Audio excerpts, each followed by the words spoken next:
Ukraine की soldiers Indian students को देश से बाहर जाने से रोक रहे हैं, उन्हें मार रहे हैं, उन पर बंदूक ताने। बच्चे रात 12 बजे से पैदल आके यूक्रेनियन चेक पोस्ट पे खड़े हैं और अभी सुबह 8:30 बज रहे हैं। टेम्परेचर -1 से -5 हो चुका है। बच्चों के पैर फ्रीज हो रहे हैं, हाथ हो रहे हैं, बच्चों का ब्लड प्रेशर गिर रहा है, पर यूक्रेनियन चेक पोस्ट हमें निकलने ही नहीं दे रही। यूक्रेन ये भूल नहीं सकता कि जो भी स्टूडेंट्स वहाँ पर सीखने के लिए गए हैं वो फ्री में नहीं गए हैं, पैसे देकर गए। यूक्रेन में जो हो रहा है वो ना ही भारत की गलती है, ना ही इन स्टूडेंट्स की। तो किस बात का गुस्सा है जो इन स्टूडेंट्स पे निकल रहा है? आज समझना है कि यूक्रेन में इंडियन स्टूडेंट्स क्यों फंस गए हैं, उन्हें वहाँ के ऑफिशियल्स कैसे ट्रीट कर रहे हैं और उन्हें वापस लाने के लिए क्या कदम उठाए जा रहे हैं। प्लीज इस वीडियो को एंड तक देखिए और इसे और लोगों तक पहुंचाने में हमारी हेल्प कीजिए। रशिया यूक्रेन के बीच इस कॉन्फ्लिक्ट में भारत ने एक न्यूट्रल स्टांस लिया है। यूनाइटेड नेशन सिक्योरिटी काउंसिल में वोट करने से एब्सटेन किया। इस बात से यूक्रेन नाराज है। यूक्रेन के डिप्लोमेट्स यूएनएससी में हमें बार बार याद दिला रहे हैं कि भारत के अराउंड 20,000 स्टूडेंट्स यूक्रेन में हैं। ये सोच समझकर ही भारत ने यूएनएससी में वोट करना चाहिए। ये किसी सॉफ्ट थ्रेट से कम नहीं। भारत ने न्यूट्रल रहना सही क्यों समझा, इस वीडियो में आप देख सकते हैं।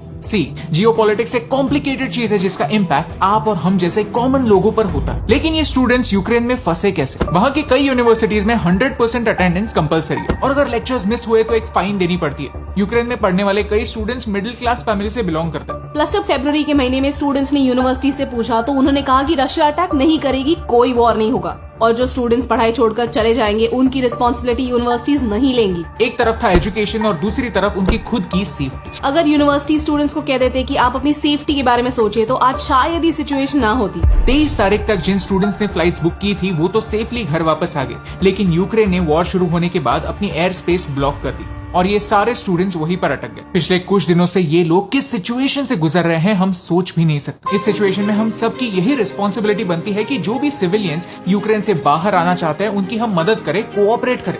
लेकिन सिचुएशन कुछ और ही। यूक्रेन ने रशियन इन्वेजन की वजह से एयर स्पेस ब्लॉक कर दी है।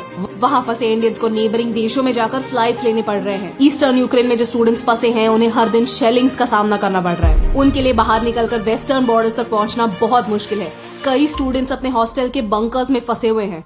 इंडियन एम्बेसी ने स्टूडेंट्स को कहा है कि वो पोलैंड, रोमानिया, हंगरी के थ्रू वापस भारत आ सकते हैं। पोलैंड के एम्बेसडर ने ये भी ट्वीट किया है कि बिना किसी वीजा के पोलैंड में एंटर करना इंडियंस के लिए अलाउ किया जाएगा। लेकिन एक्चुअल में बॉर्डर पर क्या हो रहा है? पोलैंड के बॉर्डर पर स्टूडेंट्स को रॉड से मारा जा रहा है, औरतों को हरास किया जा रहा है। इंडियन एम्बेसी के डिप्लोमेट स्टूडेंट्स की मदद करने की कोशिश कर रहे हैं, उन्हें खाना देने की कोशिश कर रहे हैं, लेकिन बॉर्डर गार्ड्स उन्हें रोके हुए हैं। उन्हें गोलियां चलाकर डराया जा रहा है। 3 दिनों से बॉर्डर पर रुके होने के बावजूद स्टूडेंट्स क्रॉस नहीं कर पा रहे। कल रात से हम लोग 10-12 घंटे हम लोग यहाँ पर ठंड में बिताया है। सबको इन्होंने भेज दिया है सिवाय इंडियंस के। रशियन सोल्जर्स भी सिविलियंस पर, इंडियंस पर अटैक कर रहे हैं। यूक्रेन से गुजरने वाली ट्रेन पर सिर्फ अफ्रीकन्स और इंडियंस को चढ़ने से रोका जा रहा है। एक नाइजीरियन स्टूडेंट ने कहा कि 7 घंटे रुकने के बाद भी उन्हें क्रॉस करने नहीं मिला। गार्ड्स ने व्हाइट लोगों को आगे जाने दिया और बाकी सब लोगों को फिर से लाइन में पीछे भेज दिया। मैं जानता हूं कि पूरी दुनिया को यूक्रेन को सपोर्ट करना चाहिए, लेकिन यूक्रेन को सपोर्ट करना यानी रेसिज्म को सपोर्ट करना नहीं होना चाहिए। वॉर के समय भी, इतने सफरिंग के समय भी